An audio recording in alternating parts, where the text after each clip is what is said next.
Hello everyone, welcome to my YouTube channel. तो आज हम ग्रुप डी के लिए साइंस का महा रिवीजन बैच लेकर आए, जिसमें हम टॉपिक वाइज 50 प्लस क्वेश्चन करते हैं और आज का क्लास नंबर हमारा ये 16 होने जा रहा है। इससे पहले आप 1 से 15 तक नहीं देखे हैं तो आप हमारे प्लेलिस्ट में जाके देख सकते हैं। और ये टारगेट में लेकर चल रही हूँ ग्रुप डी के लिए, और ये बाकी सभी रेलवे के एग्जामों के लिए बहुत इंपॉर्टेंट साबित होगा। और जो भी हम ये क्वेश्चन देखने वाले हैं, ये प्रीवियस ईयर के सभी क्वेश्चन होंगे, पिछले 10 सालों के और यूथ कंपटीशन टाइम्स के द्वारा ये सभी क्वेश्चन लिए गए हैं। तो साथ ही साथ आपको ये बताते चलूँ, अगर आपको ग्रुप डी का सिर्फ पेपर चाहिए जिसमें मैथ, रीजनिंग और जीएस यानी कि साइंस के, जनरल साइंस के मैंने क्वेश्चन को डिस्कशन उसमें करवाया है ग्रुप डी के पेपर को, तो आप हमारे प्लेलिस्ट में जाके देख सकते हैं। ऑलरेडी वहाँ पे 25 प्लस क्लास अपलोड हो चुके हैं, और वो भी क्लास हमारे यूथ कंपटीशन टाइम्स के हैं। तो चलिए देर नहीं करते हैं, क्वेश्चन की तरफ बढ़ते हैं। तो चलिए आज का जो हमारा टॉपिक है, यानी कि हम ध्वनि से संबंधित क्वेश्चन देखेंगे और ध्वनि तरंगों के प्रकृति से, यानी कि नेचर ऑफ साउंड वेव से संबंधित क्वेश्चन को देखने वाले हैं। तो चलिए हमारा क्वेश्चन यहाँ पे दिया हुआ है कि निम्नलिखित में से कौन सा ध्वनि तरंग की विशेषता नहीं है। तो घनत्व तो हमारा ये ध्वनि तरंग का विशेषता नहीं होता है। ऑप्शन नंबर डी इसमें हमारा करेक्ट आंसर हो जाएगा। देखिए आगे यहाँ पे दिया है कि वायु में ध्वनि तरंगे अनुदैर्ध्य यांत्रिक तरंगे होती है। कैसी होती हैं? तो ये अनुदैर्ध्य यांत्रिक तरंगे। और देखिए इसी में आगे दिया है कि इन तरंगों के प्रमुख अवयव में क्या क्या इंपॉर्टेंट रहता है। तो आयाम, समय, अवधि यानी कि आवर्तकाल, आवृत्ति एवं ध्वनि की गति प्रमुख होती है।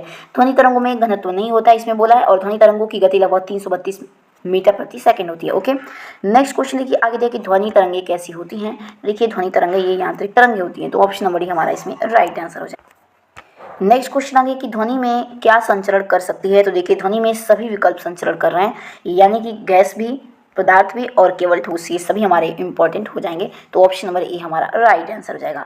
नेक्स्ट क्वेश्चन है कि नर्म और छिद्रयुक्त सतहों पर उपयोग करके शोर को अवशोषित करने के लिए तकनीकी का क्या प्रयोग किया जाता है। तो इस तकनीकी को हम ध्वनिक सुरक्षा कहते हैं। ऑप्शन नंबर ए हमारा इसमें राइट आंसर हो जाएगा। नेक्स्ट क्वेश्चन, ध्वनि किसके कारण उत्पन्न होती है पूछ रहा है। तो देखिए ध्वनि ये हमारी कंपन के कारण उत्पन्न होती है। नेक्स्ट क्वेश्चन है कि निम्नलिखित की भिन्नता के कारण संपीड़न और विरलीकरण उत्पन्न होते हैं। किसके कारण पूछ रहे हैं? तो हवा के दबाव के कारण संपीड़न और विरलीकरण क्या होते हैं? तो उत्पन्न होते हैं। Option number C right answer हो जाएगा। नेक्स्ट क्वेश्चन है कि ध्वनि तरंगों की आवृत्ति मापने की मानक इकाई क्या है। तो देखिए ध्वनि तरंगों की आवृत्ति को हम हर्ट्ज में मापते हैं। Option number B right answer हो जाएगा।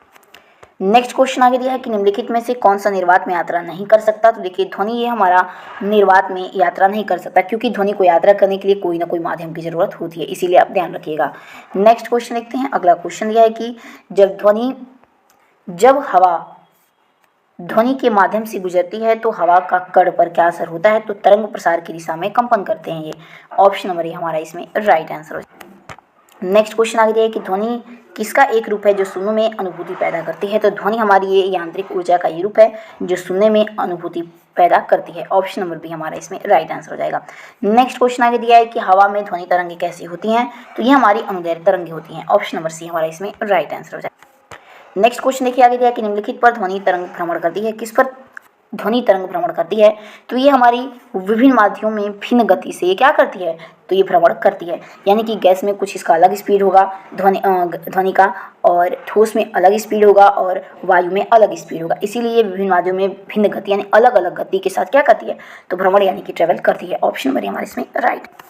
नेक्स्ट क्वेश्चन आगे दिया है कि ध्वनि उत्पन्न होती है। तो देखिए वस्तुओं में कंपन होने पर ध्वनि उत्पन्न होती है। ऑप्शन नंबर हमारा इसमें राइट आंसर हो जाएगा। नेक्स्ट क्वेश्चन है कि ध्वनि संचरण के समय माध्यम में कणों के उच्च घनत्व का क्षेत्र क्या कहलाता है। तो देखिए ध्वनि संचरण में के समय माध्यम के कणों के उच्च घनत्व का क्षेत्रफल संपीड़न कहलाता है। तो ऑप्शन नंबर हमारा बिल्कुल इसमें राइट आंसर हो जाएगा, ध्यान दीजिएगा। नेक्स्ट क्वेश्चन अगला है कि ध्वनि तरंगों की आवृत्ति परिसर से संबंधित क्वेश्चन, यानी frequency range of sound wave. देखिए क्वेश्चन हमारा आगे दिया है कि बिल्कुल मंद श्रव्य ध्वनि का तीव्रता स्तर क्या है। तो देखिए बिल्कुल मंद श्रव्य ध्वनि का तीव्रता स्तर क्या होता है, तो बी करेक्ट हो जाएगा, यानी कि 0 डेसिमल होता है। नेक्स्ट क्वेश्चन आगे दिया है कि मनुष्यों के लिए ध्वनि की श्रव्य सीमा लगभग कितनी होती है। तो ये 20 हर्ट्ज से 20,000 हर्ट्ज होती है। ऑप्शन नंबर सी इसमें हमारा राइट आंसर हो जाएगा। नेक्स्ट क्वेश्चन आगे दिया है कि मनुष्य बहुत ऊंची ध्वनि सहन नहीं कर सकता, वह उच्चतम ध्वनि स्तर क्या है जो मनुष्य सहन कर सकता है। तो वो हमारी 80 डेसिमल है। ऑप्शन नंबर इसमें ध्यान रखिएगा, बी हमारा एकदम राइट आंसर हो जाएगा। नेक्स्ट क्वेश्चन है कि श्रवणीय रेंज से नीचे आवृत्ति के लिए ध्वनि तरंगे को क्या कहा जाता है? तो उसे हम देखिए अल्ट्रासाउंड कहते हैं। ऑप्शन नंबर इंफ्रासाउंड कहते हैं, ध्यान दीजिएगा। ऑप्शन नंबर डी हमारा इसमें बिल्कुल राइट आंसर हो जाएगा। यानी कि श्रवणी रेंज से नीचे वाली आवृत्तियों के साथ ध्वनि तरंगों को क्या कहा जाता है? तो उसे हम इंफ्रासोनिक कहते हैं। ऑप्शन नंबर डी बिल्कुल राइट आंसर होगा, ध्यान रखिएगा। नेक्स्ट क्वेश्चन है कि कौन सी आवृत्ति मनुष्यों के लिए श्रव्य नहीं होती है? तो 22,000 हर्ट्ज ये मनुष्यों के लिए श्रव्य ध्वनि नहीं होती है। ऑप्शन नंबर बी करेक्ट हो जाएगा, यानी कि 20,000 हर्ट्ज तक ही सुन पाएगा, तो इसमें 22,000 दिया है, तो ये श्रव्य ध्वनि में नहीं आएगा। और अल्ट्रासोनिक किसे कहते हैं? तो 20,000 से ऊपर वाली ध्वनि तरंगों को पराश्रव्य तरंगे, जिसे कि हम अल्ट्रासोनिक कहते हैं। तो इसमें हमारा option number B right answer हो जाएगा। ओके, नेक्स्ट क्वेश्चन देखते हैं। अगला क्वेश्चन दिया है कि अपश्रव्य या इंफ्रासोनिक तरंगे की आवृत्ति क्या है? तो आवृत्ति 20,000 हर्ट्ज से कम है। ऑप्शन नंबर सी हमारा इसमें करेक्ट आंसर हो जाएगा।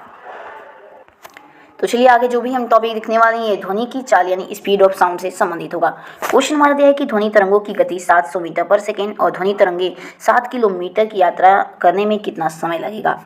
तो देखिए इसमें ऑप्शन नंबर ए करेक्ट हो जाएगा, यानी कि 10 सेकंड लगेगा। कैसे, इसको भी हम डिस्कशन यहाँ पे करवा देते हैं। देखिए तरंगों की गति क्या है, यानी स्पीड इसमें दिया हुआ है कितना, 700 मीटर पर सेकेंड।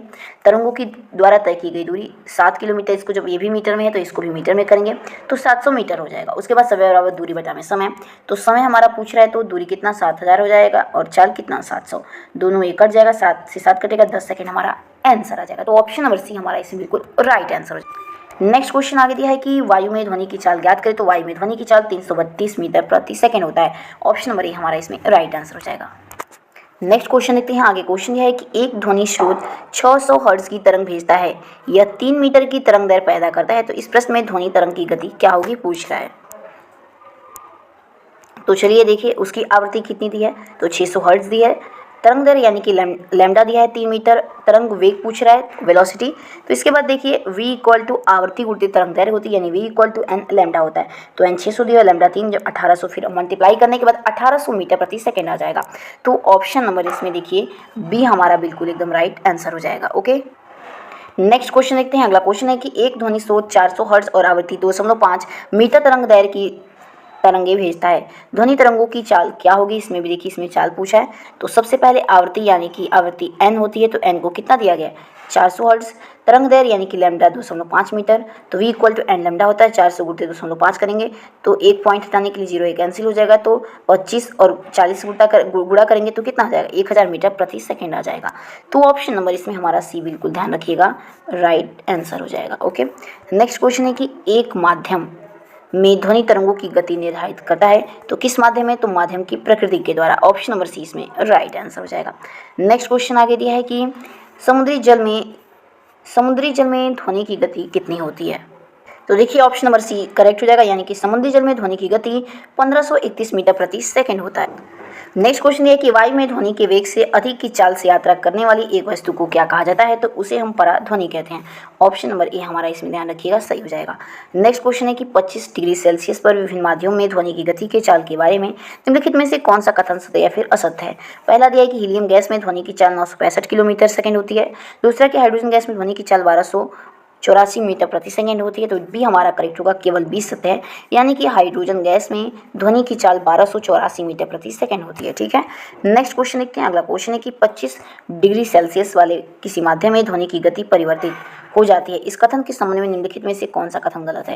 पहला कथन है कि ऑक्सीजन गैस में ध्वनि की गति 316 मीटर पर मिनट होती है, और दूसरा देखिए आसुत जल में ध्वनि की गति 1498 मीटर पर मिनट होती है। तो देखिए इसमें ऑप्शन नंबर हमारा कौन सा सही हो जाएगा? तो सी हमारा बिल्कुल एकदम राइट आंसर हो जाएगा, यानी कि न तो पहला सही है और न ही दूसरा सही है। ठीक है, तो ऑप्शन नंबर सी को हम करेक्ट कर देंगे। देखिए यहाँ पे डिस्कशन में आगे दिया हुआ है कि ध्वनि की चाल 25 डिग्री सेल्सियस पर ऑक्सीजन गैस में 316 मीटर प्रति सेकंड होती है, और आसुत जल में 25 डिग्री सेल्सियस पर इसकी चाल 1498 मीटर प्रति सेकंड होती है। अंततः ए और बी दोनों ही हमारे सही नहीं दिए गए। नेक्स्ट क्वेश्चन है कि 25 डिग्री सेल्सियस पर विभिन्न माध्यमों में ध्वनि की चाल के बारे में निम्नलिखित में से कौन सा कथन गलत है? पहला कथन है कि समुद्री जल में ध्वनि की चाल 1531 किलोमीटर पर सेकंड होती है। दूसरा है कि आसुत जल में बोला है कि ध्वनि की चाल 1498 किलोमीटर पर सेकंड। देखिए इसमें ऑप्शन नंबर हमारा एक करेक्ट होगा, न तो पहला न ही दूसरा सही है, यानी कि 25 डिग्री सेल्सियस पर समुद्री जल में ध्वनि की चाल 1531 मीटर प्रति सेकंड होती है, और आसुत जल में इसकी चाल 1498 मीटर प्रति सेकंड होती है। वही सेम क्वेश्चन अभी बताए थे, तो नहीं पहला सही है ना ही दूसरा सही है। ठीक है। नेक्स्ट क्वेश्चन देखते हैं। अगला क्वेश्चन है कि किसी भी माध्यम में जैसे ही हम बढ़ते हैं तो ध्वनि की गति क्यों बढ़ जाती है? तो तापमान के कारण माध्यम में गति क्या होता है? तो बढ़ता है। ऑप्शन नंबर ए हमारा एकदम राइट आंसर हो जाएगा। नेक्स्ट क्वेश्चन है कि 25 डिग्री सेल्सियस पर विभिन्न माध्यम में ध्वनि की चाल के बारे में निम्नलिखित में से कौन सा कथन सत्य या फिर असत्य है? दिया है कि जल या समुद्री जल में ध्वनि की चाल 1531 मीटर प्रति सेकंड होती है और दूसरा है कि हवा में ध्वनि की चाल 346 किलोमीटर होती है। तो देखिए इसमें सी करेक्ट से, यानी कि पहला सिर्फ और सिर्फ सत्य है, यानी कि समुद्री जल में ध्वनि की चाल 1531 मीटर प्रति सेकंड होती है। तो ऑप्शन नंबर इसमें सी करेक्ट कर देंगे। तो चलिए अब हम नेक्स्ट क्वेश्चन देखते हैं। अगला हमारा क्वेश्चन है कि दिए गए एक तापमान पर ध्वनि की गति में क्या अधिकतम होती है? तो एल्युमिनियम गति मतलब अधिकतम होती है, यानी कि अगर ध्वनि की गति में एल्युमिनियम में सबसे अधिकतम होगा हमारा इसमें तापमान पर। तो ऑप्शन नंबर भी हमारा इसमें राइट आंसर हो जाएगा। नेक्स्ट क्वेश्चन आगे दिया है कि किसमें ध्वनि की गति सबसे तेज होती है? तो स्टील में ध्वनि की गति सबसे तेज होती है। तो ऑप्शन नंबर सी एकदम करेक्ट आंसर हो जाएगा। नेक्स्ट क्वेश्चन आगे दिया है कि निम्न में से किस पदार्थ में ध्वनि का वेग सबसे कम होता है? तो देखिए ध्वनि का वेग सबसे कम वायु में होता है। ऑप्शन नंबर डी यहाँ पे हमारा करेक्ट आंसर हो जाएगा। नेक्स्ट क्वेश्चन दिया है कि 25 डिग्री सेल्सियस पर विभिन्न माध्यमों में ध्वनि की चाल के बारे में निम्न में से कौन सा कथन क्या बोला है, सही या फिर गलत है? तो देखिए बी करेक्ट हो जाएगा। ए और बी दोनों सही है, यानी कि वायु में ध्वनि की चाल 346 मीटर प्रति सेकंड होता है और जल यानी कि आसुत जल में ध्वनि की चाल 1498 मीटर प्रति सेकंड होता है।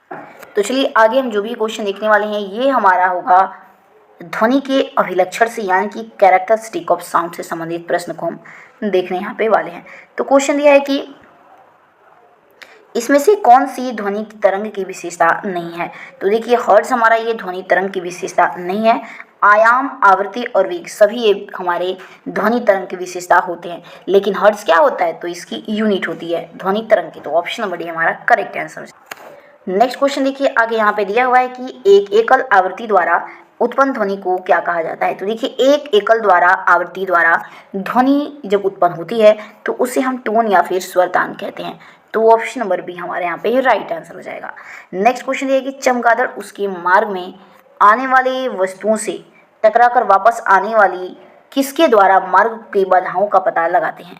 तो ये अल्ट्रासोनिक तरंगों के माध्यम से मार्ग में बाधाओं का पता लगाते हैं। तो ऑप्शन नंबर हमारा सी एकदम करेक्ट आंसर। नेक्स्ट क्वेश्चन आगे दिया है कि ध्वनि हवा के माध्यम में चलती है और हमारे कानों तक पहुंचकर हमें क्या प्रदान करती है? तो ये ध्वनि का संवेदन प्रदान करती है। ऑप्शन नंबर सी हमारा बिल्कुल इसमें राइट आंसर हो जाएगा। नेक्स्ट क्वेश्चन आगे हमारा प्रतिध्वनि यानी कि इको से संबंधित यहाँ पे ध्यान रखिएगा होने जा रहा है।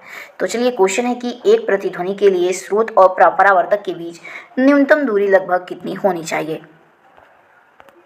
तो देखिए ऑप्शन नंबर सी करेक्ट हो जाएगा, यानी कि न्यूनतम दूरी 17 मीटर होनी चाहिए।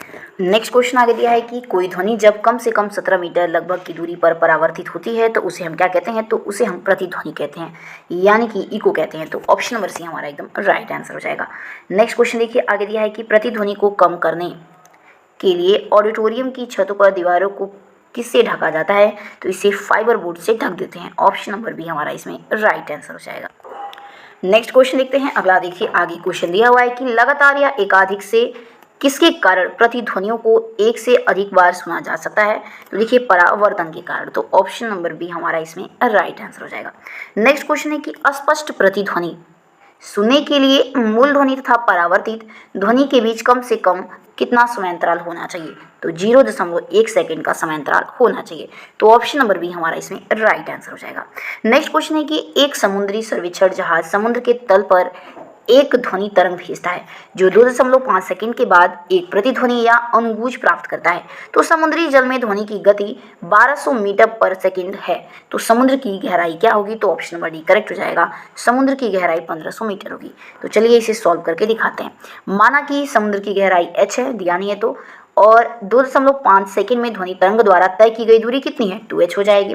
तरंग के तल पर टकराने आने में लगा कुल समय 2.5 सेकंड दिया हुआ है। ध्वनि की चाल भी दी थी 1200 मीटर पर सेकंड। तो देखिए दूरी बराबर चाल गुणते समय कर देंगे। दूरी हमारा 2h हो जाएगा, 2h, और चाल 1200 और समय 2.5। तो h की वैल्यू कितनी आ जाएगी? 1500।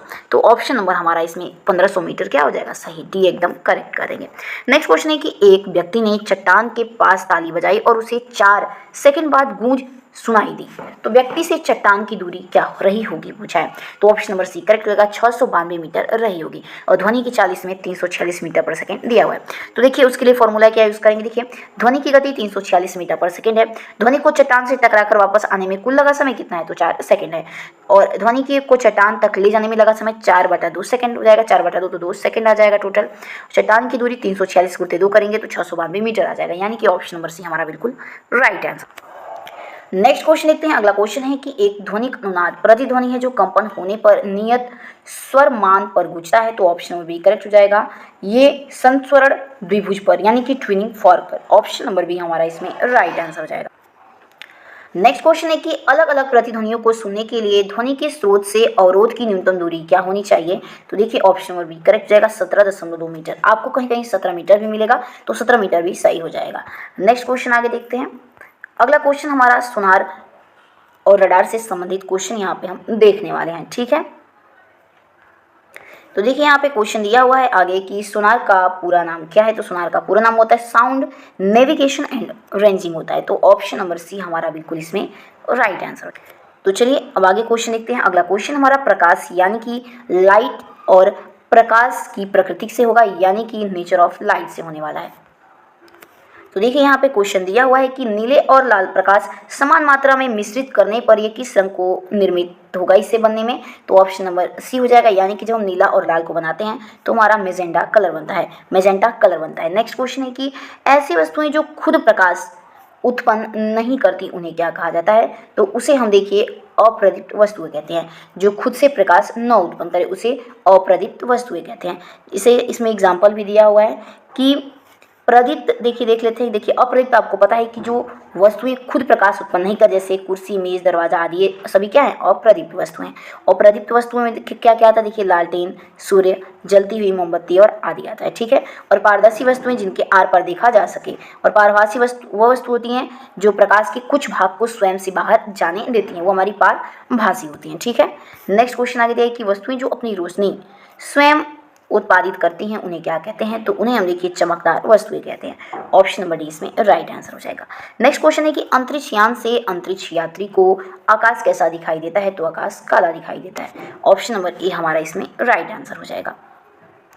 नेक्स्ट क्वेश्चन आगे दिया है कि प्रकाश सबसे अधिक गति में किससे यात्रा करता है। देखिए प्रकाश पूछा है कि प्रकाश सबसे अधिक गति से किस में यात्रा करता है। तो निर्वात में प्रकाश सबसे अधिक गति में यात्रा करता है।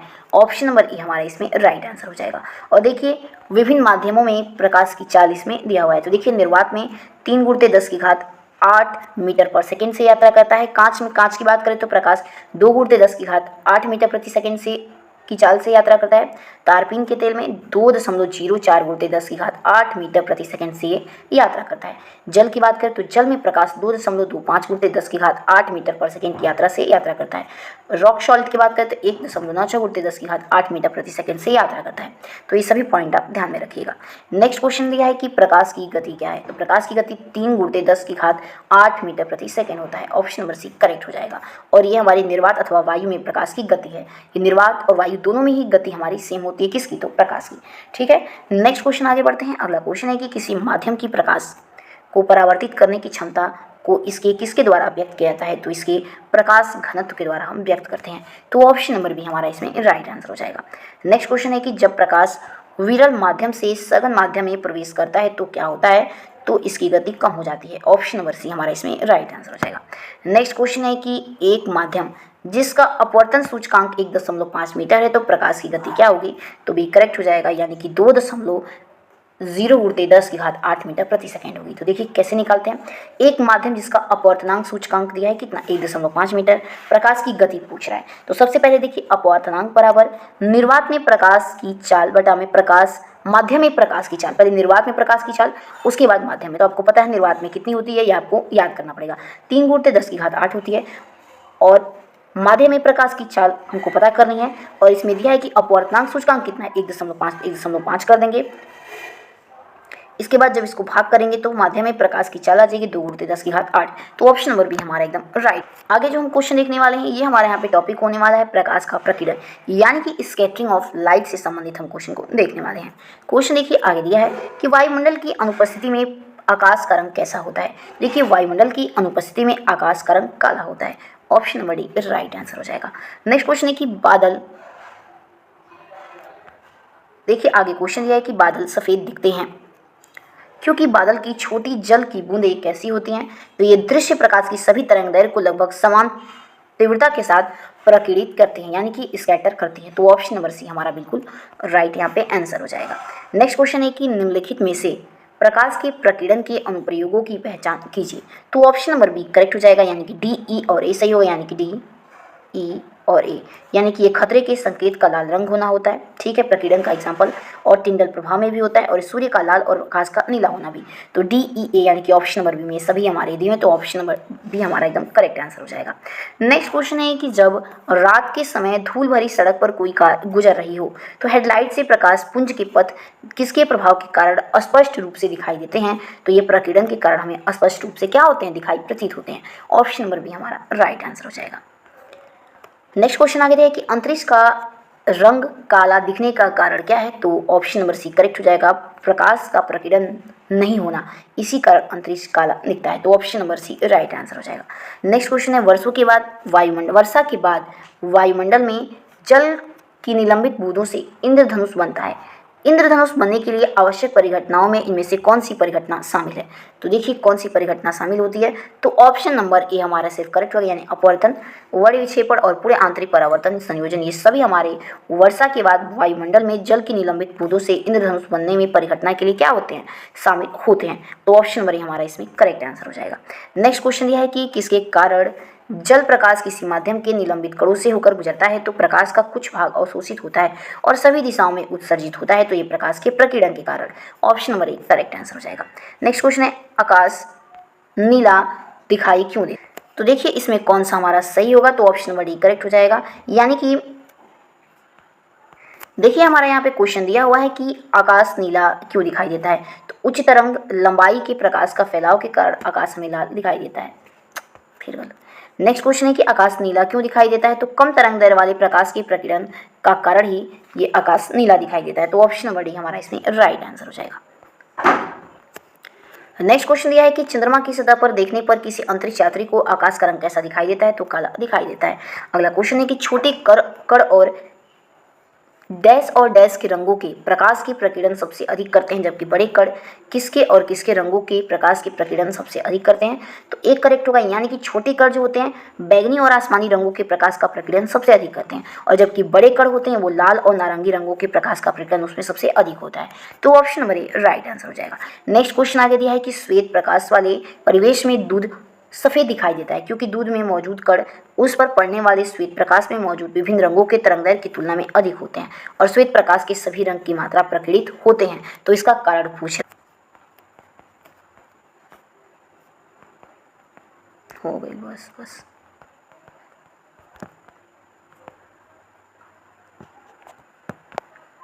नेक्स्ट क्वेश्चन आगे दिया है कि बादलों का रंग सफ़ेद किस कारण दिखाई देता है? तो प्रकाश के प्रकीर्णन के कारण बादलों का रंग सफ़ेद दिखाई देता है। देखिए यहाँ पे कुछ इंपॉर्टेंट टॉपिक दिया हुआ है, जैसे कि प्रकाश का प्रकीर्णन। वायुमंडल में उपस्थित भिन्न प्रकार के पदार्थों के कणों द्वारा प्रकाश के चारों दिशाओं में विसरित करने की घटना को प्रकाश का प्रकीर्णन कहते हैं। प्रकीर्णन के उदाहरण जैसे आकाश का रंग नीला दिखाई देना, बादलों का रंग सफ़ेद दिखाई देना, ये सभी हैं। और रेले के नियम के अनुसार जिस रंग की तरंगदैर्घ्य कम होती है उस रंग का प्रकीर्णन उतना ही क्या होता है, तो अधिक होता है। और अगला टॉपिक दिया है कि तरंगदैर्घ्य का बढ़ता क्रम। तो पहले बैगनी, जामुनी, फिर नीला, हरा, पीला, नारंगी, लाल, यानी कि इसे हम विबग्योर नाम से जानते हैं। विबग्योर यानी कि violet, indigo, blue, green, yellow, orange, और लास्ट में क्या आता है सबसे, रेड। तो चलिए दोस्तों मिलते हैं अपने अगले टॉपिक के साथ। अगला टॉपिक हमारा होने वाला है प्रकाश का परावर्तन, यानी कि रिफ्लेक्शन ऑफ लाइट, और परावर्तन के नियम यानी कि रूल्स ऑफ रिफ्लेक्शन के द्वारा क्वेश्चन देखने वाले हैं। तो चलिए मिलते हैं अपने अगले वीडियो में। अगर वीडियो पसंद आए तो प्लीज़ इसे अधिक से अधिक लाइक एंड सब्सक्राइब करना नहीं भूलिएगा, ताकि हमारा मनोबल बढ़ा रहे। तब तक के लिए जय हिंद, जय भारत।